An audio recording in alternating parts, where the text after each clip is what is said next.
Yeah.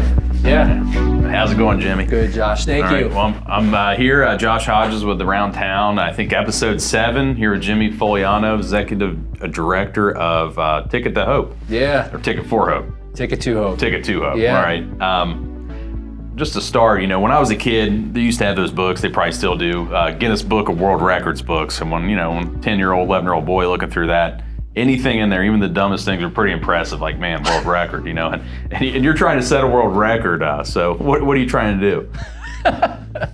Well, the record I'm looking to set, it's the most amount of unique high fives in a 24-hour period.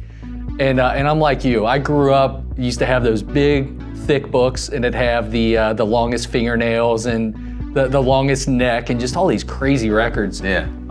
So, I wanted to do something this year to just raise awareness, raise exposure, but get the community involved. Every year I try to do something just a little bit off the wall to help raise money for nonprofits. One year I rode my motorcycle 1,500 miles in less than 24 hours. One year I boxed in an amateur boxing match and how'd that work out? Got whipped. All right. By a southpaw. For charity, though. It was for breast cancer. All It was for a good cause. So I'm always just kind of looking for that next thing. And I've had the Guinness World Record in the back of my mind, so I just started Googling it, and I came across it, and I saw that 15,000 or. The current record holder his name's Peter Timms. He's out of Australia. It's right. like 14,600. And in my mind, immediately I'm like, I'll crush this. This is a piece of cake. Now, the more I've talked to people, like my wife, my brother-in-law, they kind of brought me down to earth, and it's like, this is gonna be a challenge. Yeah, I talked to a couple people about it, like, hey, this guy I'm gonna interview me is trying to set the world record for high fives. And yeah, it's not the push-up record or the pull-up record. Definitely those are probably more strenuous, but the more I start thinking about it, like 14,000 high fives, I think your arm's gonna be sore. You probably need to train some. I don't know. Depends how hard people are hitting you. It might be more difficult than you think. Just even physically, 14,000 many things a lot. Yeah. So it's gonna be interesting to watch. Why'd you start the nonprofit? First tell us what the nonprofit is and what you do. Yeah, so Ticket to Hope, I began this over a year now. So what the goal is, just to create these free, unique experiences for folks going through hardships, creating hope, right?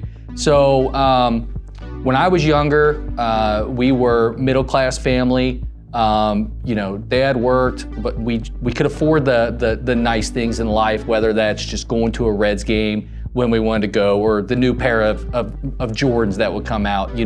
Typically something that we would want, we could get. When I was in 4th grade, my mom got diagnosed with Crohn's disease, and just everything just changed. The next 15 years were just hospitals and surgeries, and my dad worked 7 days a week and just really keep food on the table.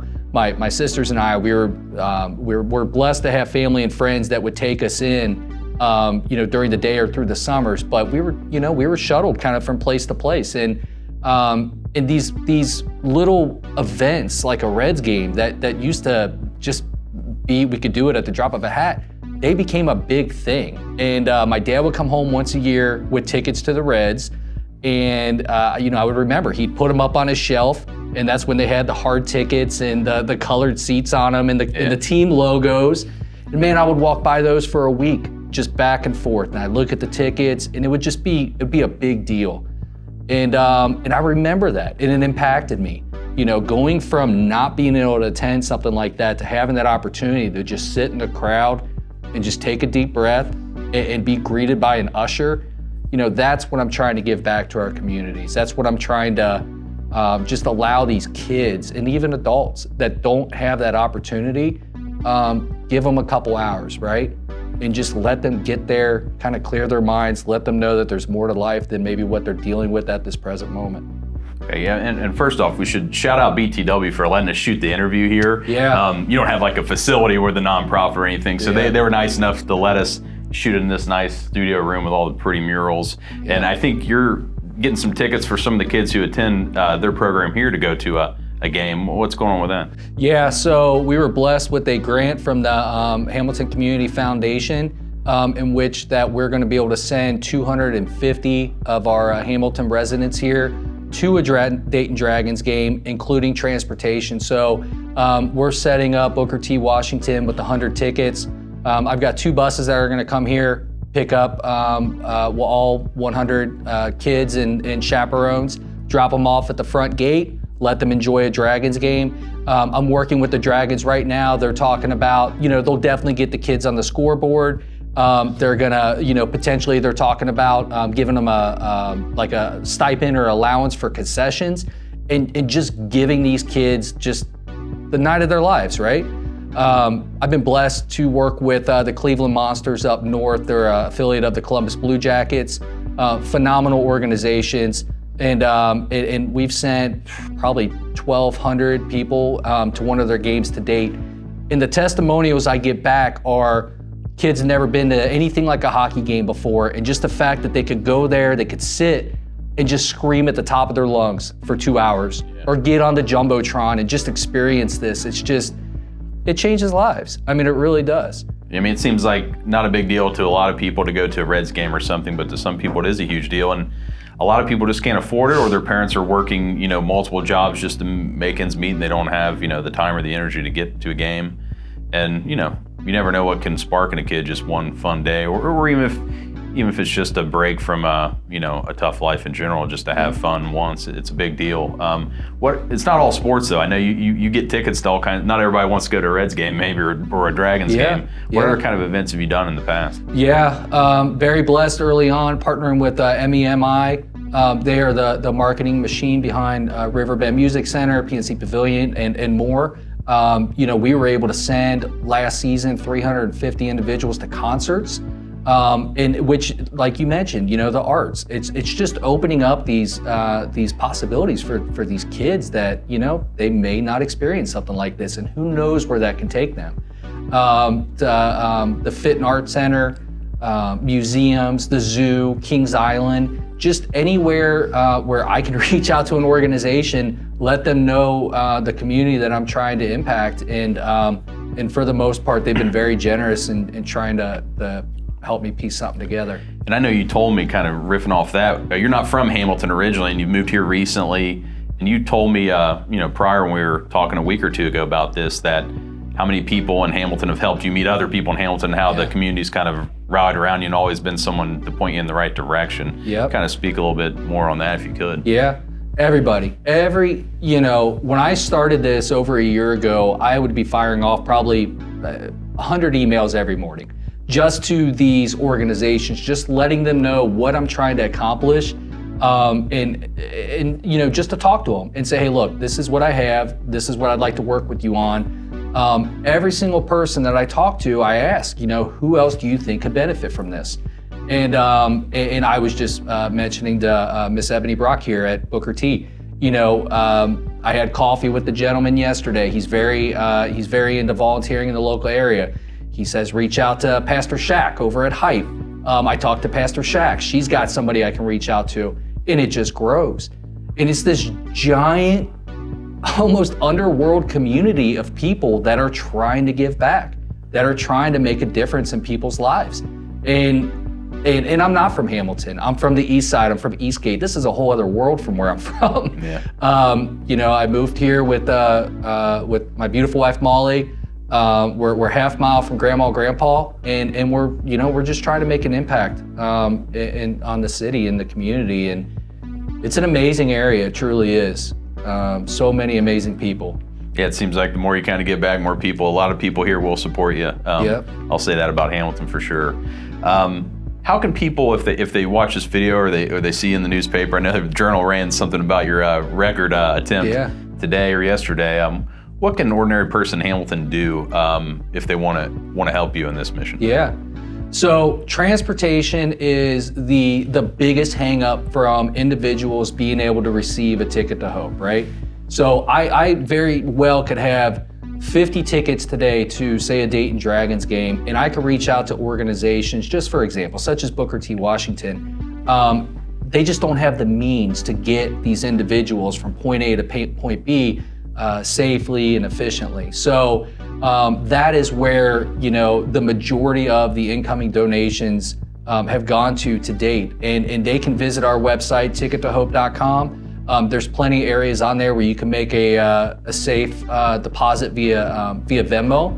And that's definitely one way that you can do so.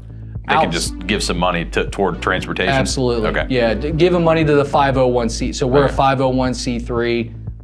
It's a tax deductible donation that they can make. Okay. Now, tied to the event, there's a couple different ways that you can donate. Do you want me to talk about the event? Yeah. Or they could donate a high five, I'm guessing. They definitely could donate a 5-5. Okay, You're gonna need some of those. Yeah, so 15,000 high fives. That's the number I have to achieve, 15,000. My brother-in-law had a great idea. You're talking about warming my shoulder up, to tie a rubber hand to a ceiling fan and, just sit there and get it going. It's gonna hurt. Yeah. So I'm starting, I'll be 10 a.m. I'm starting at the Saturday events of the Flying Pig Finish Swine. Okay. It's the kids races, it's the pigability event, it's the flying fur, and then the finishing of the 5K. I'm hoping to be able to at least see 5,000 to 7,000 participants through there. Okay. It's unique high fives. I can only use one hand, so it's one high five per person. You can't use the same person twice at all. Can't use the same person twice. And is there going to be someone there counting separately from Guinness, or how's that work? I'm just curious. I'll be counting. Okay. Yeah, we'll be recording the entire time. Okay, to prove it. So that's how we prove it to Guinness. Got it. I'll have 2 GoPros going. I'll have a friend of mine. It's through Ray Chamberlain Photography. He'll be having, he'll be behind there, and I'll be counting. And every probably 100, I'll probably yell into the camera to make sure I don't lose count. Yeah. 1,000, right? Yeah. So after the Saturday events, I'll be there on May 6th from 10 a.m. to about 1:30. I'll be walking over to the banks, so I'll be trying to capture high fives through there. And then starting at 4:30, we'll be set up at the main entrance of Great American Ballpark. Okay. And we'll have it's called the Jake Sweeney Sham Rocker. They were very gracious and donated to us. It's a party on wheels. It's this mobile DJ truck that, and there'll be a live DJ there. And then I'll have local Unsung Salvage Design Company. All right. And they'll be live printing T-shirts. So it's a lot of people giving back. It's like a team effort. It's not just a team effort. Your hand, but a lot of others. Seems like people pitching in. A lot of other people pitching in. I'll have about 20 volunteers with me down there on Saturday. And again, you asked about giving back. This is another way. We have a link on our website, tickettohope.com. You can purchase the T-shirt. Cincinnati High Five Capital of the World, and on there, we'll receive a proceeds of each sale, which goes directly to the reason why we're doing this, which is on August 7th, we are donating 1,000 tickets to our local communities in need, heavy emphasis on the foster community, to an August 7th Cincinnati Reds game versus the Miami Marlins. All right. So we'll have 1,000 individuals together, screaming, cheering the Reds on. The Reds are going to do an on-field presentation about 30 minutes before first pitch. And that's what this is all about. Yeah. So, definitely you're doing this to give back to the kids who, get to go to events they never may have had the ability to. But if you're being honest, how does it make you feel? It makes you get something out of this, I almost guarantee it. When you see the kids and the looks on their faces at this place, what do you get out of it? Yeah. And, the more I get connected with these communities, the more passionate I am about just continuing to grow this thing for the right reasons, right? I've come across so many of these kids that, they don't have somebody that they can come home to and just look them in the eye and say, hey, look, we love you, right? Like, sorry you've been dealt the cards that you've been dealt with to date, but there is so much more to life than what you've experienced so far. And to just be able to give them an opportunity to see that, it's priceless. This isn't how I make my living. This is 100% volunteer. But I've truly never been more motivated, and passionate about anything before. It's just knowing the impact that we're making, the lives that we're touching. it's incredible. What do you do for a living? I always usually ask people at the Yeah. end. Well, shout out, what do you do? You're not making money doing this. No, so I work with Cox Automotive. I work with Auto Trader and KBB, and I consult with about 50 of our local dealerships on their digital marketing.